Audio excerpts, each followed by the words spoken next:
مسیح کے زندہ جلالی اور بابرکت نام میں آپ سب کی سلامتی ہو۔ خدا ان کی شکر گزاری کرتا ہوں کہ پھر سے اس نے میری زندگی میں یہ وقت عنایت کیا تاکہ میں خدا باپ کے حضور اس کے کلام کی منادی کر سکوں اور اس کے پاک کلام میں سے سیکھ سکوں اور خدا ہی کے نام کو عزت اور جلال دے سکوں۔ سو آئیے خدا ان کے کلام میں سے دیکھیں گے جو آج کا کلام اس نے میری اور آپ کی زندگی کے لیے بخشا ہے۔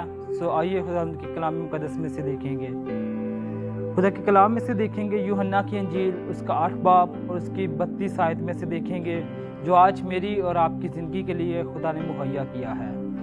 اس کے کلام میں لکھا ہے، اور سچائی سے واقف ہوگے اور سچائی تم کو آزاد کرے گی۔ خدا کے کلام کے پڑھے اور سنے جانے پر خدا ان کی برکت ہو۔ سو میرے عزیز بہنوں اور بھائیوں، آج خدا کا کلام ہماری زندگیوں میں یہ دیا گیا ہے کہ ہمیں خدا کے کلام پر دھیان، اس کے کلام کو اپنی زندگی میں لینا ہے، کیونکہ بائبل مقدس میں ہم نے دیکھا ہے کہ خدا کا کلام کہتا ہے کہ سچائی سے واقف ہوگے تو سچائی تم کو آزاد کرے گی۔ بائبل مقدس میں ہم دیکھتے ہیں کہ خدا کا کلام ہر قدم پر ہمارے ساتھ ہے اور ہم اس کے کلام میں سے سیکھتے جاتے ہیں کہ اس کا کلام کس قدر ہمیں سچائیوں کی طرف لے چلتا ہے۔ پیدائش پہلے باب سے لے کر مکاشفہ آخری باب کی آخری آیات تک ہم دیکھتے ہیں کہ خدا کا کلام سچائیوں سے بھرا پڑا ہے۔ اس کا کلام سچائی ہے اور جب ہم اس سچائی سے واقف ہوتے جاتے ہیں تو ہماری زندگی بدلتی جاتی ہے۔ آج ہماری زندگی میں اس کلام کی بہت اہمیت ہونی چاہیے۔ ہم اس کلام کی سچائیوں کو اپنی زندگی میں لیں تاکہ ہم کلام مقدس میں بڑھتے جائیں، خدا کے کلام کو اپنی زندگی میں لیتے جائیں، خدا کے کلام سے سیکھیں اور اس پر عمل کریں اور اسی کے مطابق اپنی زندگی کو گزارتے جائیں۔ سو میرے عزیز بہنوں اور بھائیوں، آج خدا کا کلام ہمیں یہ بتاتا ہے، یہ سکھاتا ہے کہ ہمیں خدا کے کلام کو، اس کی سچائیوں کو اپنی زندگی میں لینا ہے۔ جب ہم اس کے کلام کو، اس کی سچائیوں کو اپنی زندگی میں لیں گے تو ہماری زندگی پہلے جیسی نہیں رہے گی، بلکہ ہم اس کے کلام کو پڑھتے اور سنتے جائیں گے، اس کے کلام کی سچائیوں کو اپنی زندگی میں لیتے جائیں گے تو ہم بدلتے جائیں گے۔ ہم پہلے جیسے نہیں رہیں گے بلکہ ہماری زندگی تبدیل ہوتی جائے گی۔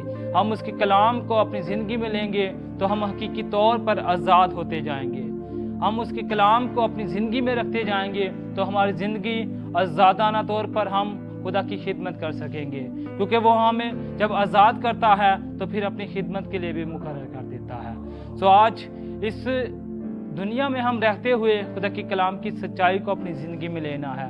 سو آج ہمیں اپنی زندگی پر غور و فکر کرنے کی ضرورت ہے کہ آج کیا ہم خدا کے کلام پر عمل کر رہے ہیں، اس کے کلام کی سچائیوں کو اپنی زندگی میں لے رہے ہیں کہ محض ہم دنیا داری کی باتوں میں کھوئے ہوئے ہیں، دنیا داری کی چیزوں میں، دنیا داری کی کاموں میں کھو کر اس کے کلام کو بھول چکے ہیں۔